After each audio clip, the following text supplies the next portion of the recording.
जो भी आ रहे हैं अगले इलेक्शन के लिए ही वो लोग तैयार करने के लिए कुछ ना कुछ कह रहे हैं। तो उनका जहाँ पर सरकार है वहाँ कहाँ नौकरी है।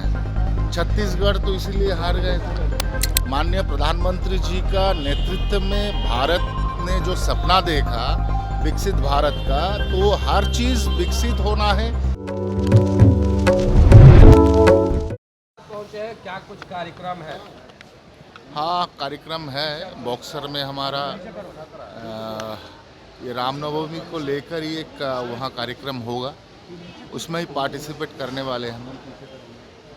राहुल गांधी बिहार आए थे, क्या कहें, यात्रा में भी शामिल हुए, संविधान को लेकर के बातें कर रहे हैं। हाँ, यात्रा में बेगूसराय में शामिल हुए और कह रहे हैं कि पलायन को रोकना है, नौकरी देना है बिहार में। आरक्षण का भी उन्होंने बात। अभी आगे जाके इलेक्शन आया है, बहुत सारे नेता लोग आएंगे, इसमें हमारा टिप्पणी नहीं है। कोई भी आ सकते हैं, बोलेंगे बहुत कुछ, और सब कुछ आप लोग ये जानकर रहिए कि जो भी आ रहे हैं अगले इलेक्शन के लिए ही वो लोग तैयार करने के लिए कुछ ना कुछ कह रहे हैं। तो नौकरी देने की बात कर रहे हैं बिहार में, कह रहे हैं नौकरी देंगे, हमारी सरकार आएगी तो पलायन रोकेंगे। उनका जहाँ पर सरकार है वहाँ कहाँ नौकरी है। छत्तीसगढ़ तो इसलिए हार गए थे। तो छत्तीसगढ़ में लोगों ने कांग्रेस को नहीं चुना, वहाँ भाजपा का सरकार लाए हैं। तो बिहार आगे जाके इलेक्शन है तो बहुत कुछ कहेंगे, लेकिन वास्तव में बिहार का जो ये जो वातावरण है वो तो खुद वही का लोग कहेंगे ना क्या चल रहा है।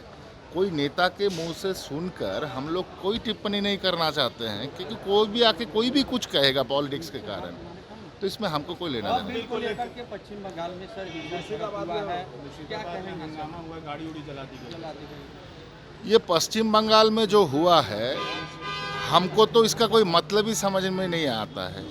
एक ही मतलब में समझ में आता है कि वहाँ जो माइनॉरिटीज़ है, वो माइनॉरिटीज़ को जो लोगों ने नेतृत्व दिया है, देता है, उनके प्राधान्य चला गया इस बिल, और ये पास होने के कारण जो हमारे ये वाक़ा बिल था वो पास हुआ है। तो मैं मानता हूँ जिसका पैर के नीचे से ज़मीन चला जाएगा तो उसका तो ऐसा ही हालत होगा, वो तो ऐसा कुछ करेगा ही। 26/11 में जो आतंकी भाग गए थे देश के बाहर, उन्हें अब भारत लाया जाएगा। कितनी बड़ी उपलब्धि प्रधानमंत्री नरेंद्र मोदी के। क्या चीज़ बोला? ये 26/11 में जो आतंकी भाग गए थे, हाँ, उन्हें अब भारत लाया जाएगा। एनआईए उसको भारत लेके आया। कितनी बड़ी उपलब्धि मानते हैं? हाँ, तो ये तो बड़ा उपलब्धि है। उपलब्धि इसलिए है क्योंकि माननीय प्रधानमंत्री जी का नेतृत्व में भारत ने जो सपना देखा विकसित भारत का, तो हर चीज़ विकसित होना है।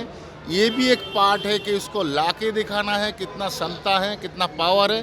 ये तो माननीय प्रधानमंत्री जी के द्वारा ही हो सकता है। एलपीजी और पेट्रोल के दाम बढ़ गए हैं देश भर में। विपक्ष कह रहा है कि अभी तो ये शुरुआत हुई है, आगे आगे देखते हैं। ऐसा कुछ नहीं है, समय पे बढ़ता है, समय पे कम हो जाता है। तो एक सरकार कैसे उसको टैकल करेगा वो तो सरकार के ऊपर ही निर्भर करता है। कभी जैसे कोविड के समय में माननीय प्रधानमंत्री जी के नेतृत्व में जो फ्री वैक्सीन दिया गया है, उसके बाद ये जो फ्री रेशन का जो बंदोबस्त किया गया है, इसका तो कोई नहीं बोलते हैं। अभी पेट्रोल का दाम बढ़े हैं, उसका वो तो कम भी हुए थे, कभी फिर कम होंगे, ऐसा ही तो चलता रहता है। सरकार तो एक ही तरीके से नहीं चल सकता है ना। Thank you.